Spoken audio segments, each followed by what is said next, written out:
Riggy G has officially announced that he will be cutting short his US tour, and any moment from now he'll be making his way back to Kenya. Now in this video, I want us to look into some of the reasons why Gachagua has decided to jet back into the country ahead of the original time, and with no further ado, let's get after it. Now the first reason why Riggy G is cutting short his trip in the States and making his way back to Kenya is because of the gains that Ruto has made. Let's be honest, during this period when Gachagua has not been around, Ruto has gone up in terms of public approval, and that's partly because of the empowerment programs. Again, that's partly because of the Harambee Stars. He has been using the financial incentives to push those guys to do their best, and they've been winning games which many thought they had no business winning, like Kenya versus Morocco. So right now, the president is polling very, very well. And the reason he's enjoying that kind of polling outside of his own activities, i.e. empowerment and Harambee Stars, it's because the people Gachagua has left behind are not effective hitters. Methu is great, Malala is great, don't get me wrong, but they don't grab national headlines. None of the two can speak and be on the front cover of Nation and Standard tomorrow. Riggy G only has to sneeze, so he urgently needs to get back to suffocate and stifle out that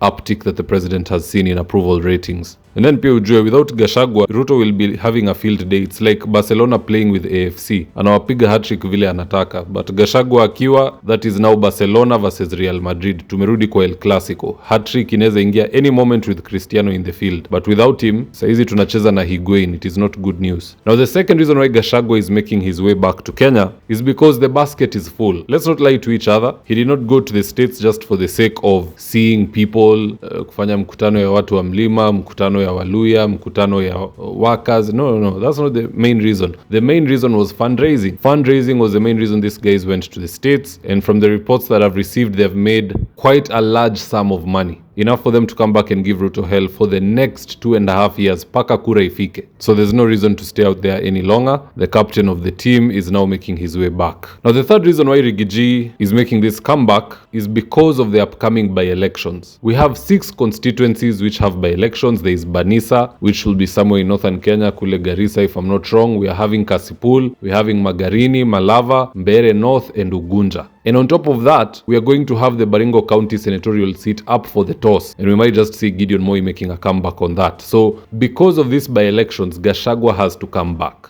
These by-elections are so consequential. If DCP cannot get at least 2, 3 would be a good outcome, 4 would be very excellent. 2 will be not so good, but you can live with such results. But if they get 1 or 0, that is dangerous. That is a clear sign of what will come in 2027. So Gachagua cannot accept that. From what he is seeing from the US, he's not confident that watu wameacha nyuma wanafanya kazi mzuri. He has to come back and be on the ground himself. And by the way, this will be the first time in Gachagua's history, lifetime for that matter, whereby he might taste power. You know, people think tasting power in this country is by vying for MCA, uitwe mheshimiwa, vying for MP, governor or senator. That is not how you obtain power in this country. You obtain absolute power by fielding a large number of members of parliament. That is how you obtain power, whereby irrespective of whether you win the presidency or not, yule ameshinda na kikundi yake, if they want to pass a law, they can't reach the 2/3 which is required. They have to come look for you. If they want to impeach someone like the way Ruto did, he had to go look for Raila. Anything that they want to move, lazima utaitwa pale. That is the true definition of power. So for the first time, Gachagua will be able to wield some power. A small glimpse of what it is like to have a share of the National Assembly. If they can put 3 DCP MPs, then come 2027 ongeze another 100, and then you add the coalition partners, they take the majority, even if waibiwe kura. They can give Ruto hell. Atenda kupitisha finance bill haipiti. He will want to change laws, he can't reach the requisite number. Ndo ipite, ataitishwa a ridiculous amount of money. He'll be a very frustrated man. So power starts with the National Assembly. Gachagua sees the importance of having numbers there as early as now, and that is why he has to make his way back. Otherwise, asiporudi, I assure you, ODM and UDA will carry 6 out of 6. 6 out of 6. Bila Gachagua, 6 out of 6. That is a guarantee. So let him come back. Ruto amepewa breather siku mingi, wacha sasa apate mtu wa kumsumbua kidogo. That is how politics is supposed to be anyway. It cannot be an easy slope. But at the end of the day, guys, that's just my opinion. Do let me know your own comments in the comment section below. Why do you think Riggy G is making his comeback to Kenya this early? Is he jittery about the by-elections? Is it because of Ruto's sudden popularity during his absentia? Do drop me your comments. I'll do my best to read them and to give you a response. Now with that, here's the ad of the day. If you're in need of electrical wiring, solar installation, or electrical fittings such as strip lights, snake lights, downlighters, or chandeliers, contact Engineer Wycliffe at 0707 476602 and he'll get your house dapped up.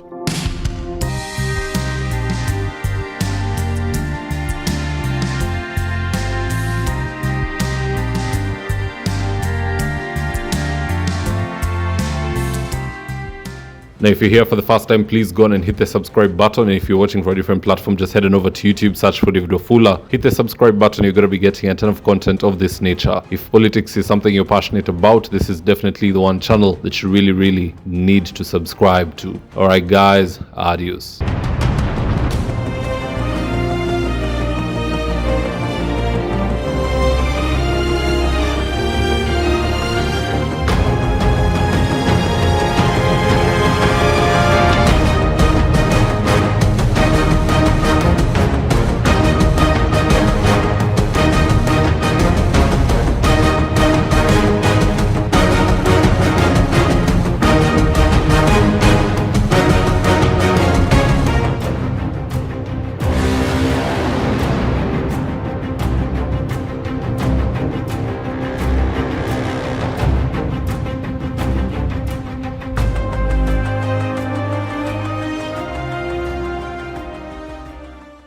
Thank you for choosing David Wafula as your primary news platform. We put countless hours in research, recording, and editing. By showing up each and every day to watch our videos, you encourage us to generate more videos for the viewers.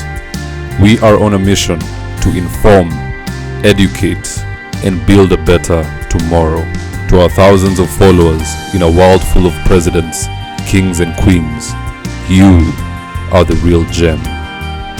Adios.